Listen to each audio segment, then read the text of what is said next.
So I'm coming from a new room. It's the same room without the second piano, which has been sent to the factory down south to work on the regulation and the downweight. So I won't be back for quite a while.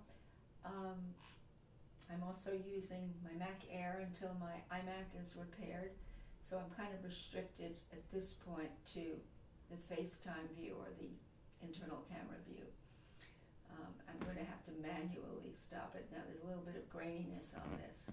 Seems to be a problem with the Mac Airs now. This is a brand new one, in fact. But anyway, I'm working on Elegy by Grieg, and it's one of the lyric pieces. And it's a wonderful opportunity to enlist the very relaxed, flowing wrist arm rolls, coming down the arms into the wrists, to breathe with your playing, to feel very seamless triplets that run through it, to voice where particular, the beginning, the right hand has the soprano, the beautiful line, and then very soon after, the left hand has a cello part, right hand becomes sort of a collaborator with little chords. And then we have some syncopations going on, some chromaticism. We have some variations of the theme. It's very beautiful. It's 2 pages of total beauty.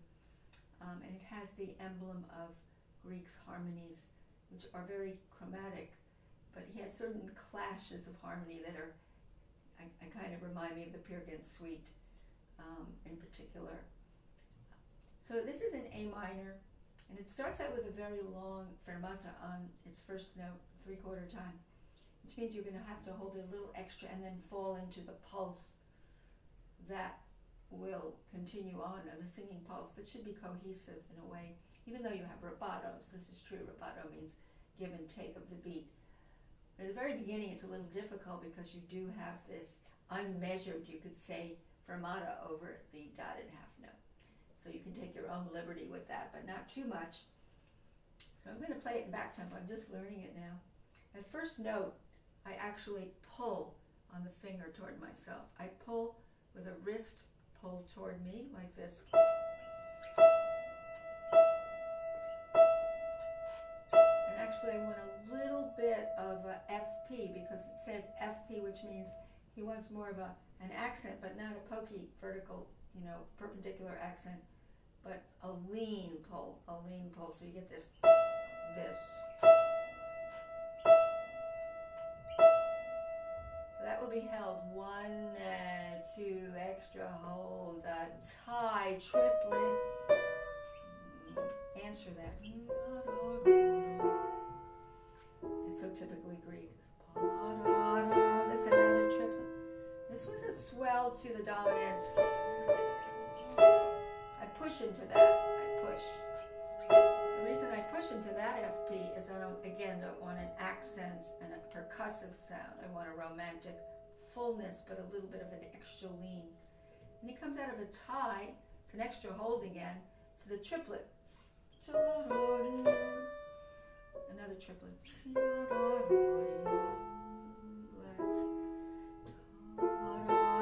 There, cadence.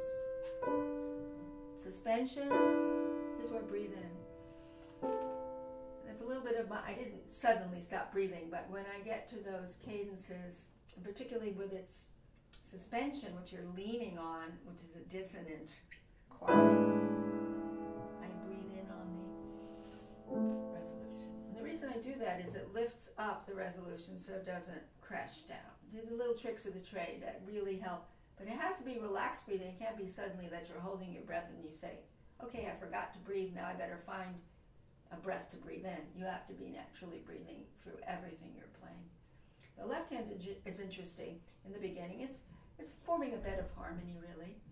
So when you're coming in with that ta, and so this is over the tie, so soft. Balance. You can answer that like a sequence. Forward. Push. And then comes back. There. Answer that.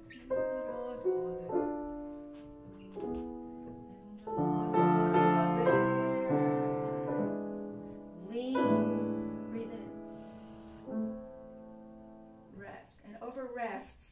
want to rest, as I've in many tutorials talked about, that rests or silences that have their own curve or shape over them. You never like stop the music, but you're going across from where you came from to where you're going. You have to think like that.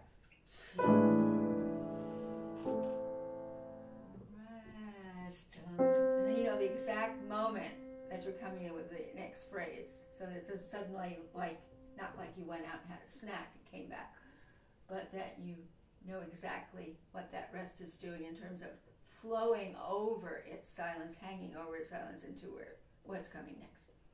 And that's, again, breathing helps that too. Breathe.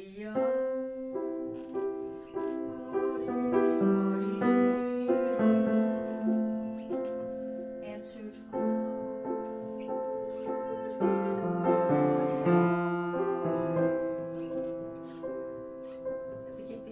Quiet, these accompaniment chords, and not have them. And the way, if you have a little supple wrist, a little bit like this, just a little suppleness there that helps.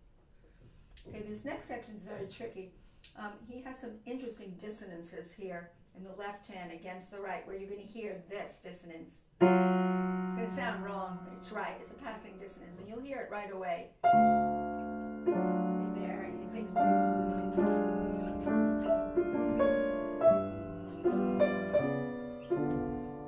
Keep that in the background. Upstairs.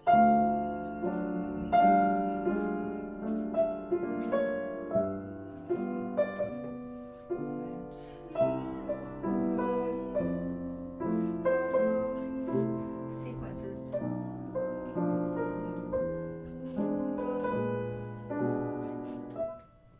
Echo.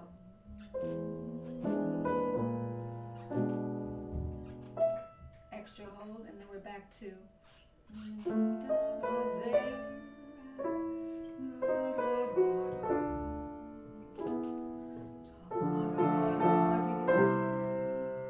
swell out to push, and this is variation.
I did not get very straight, and I have to go over it since I'm very early in my learning, is the 2 against 3. It's very tricky here to really get 2 against 3.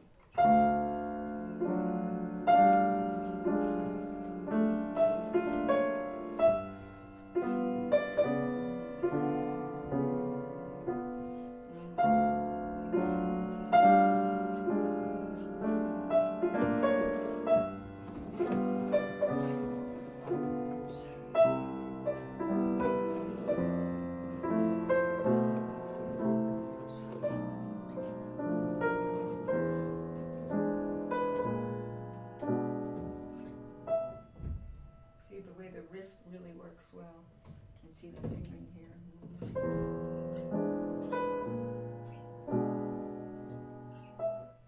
That's where you do a little rubato.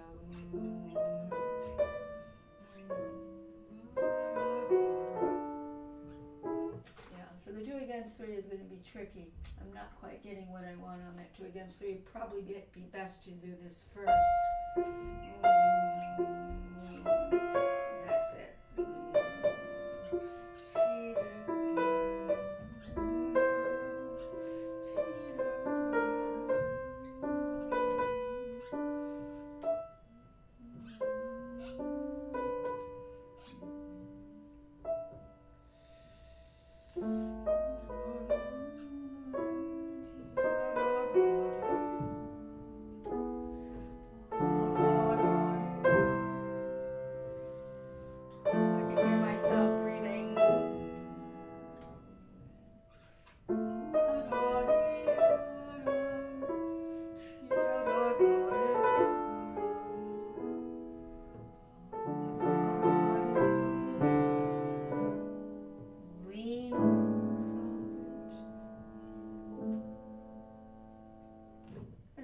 Gives you some idea. The 2 against 3 I have to work on more, but in terms of the flowing arms, that's something I wanted to point out. At least get yourself to float and flow through this and breathe. The breathing is going to be so important.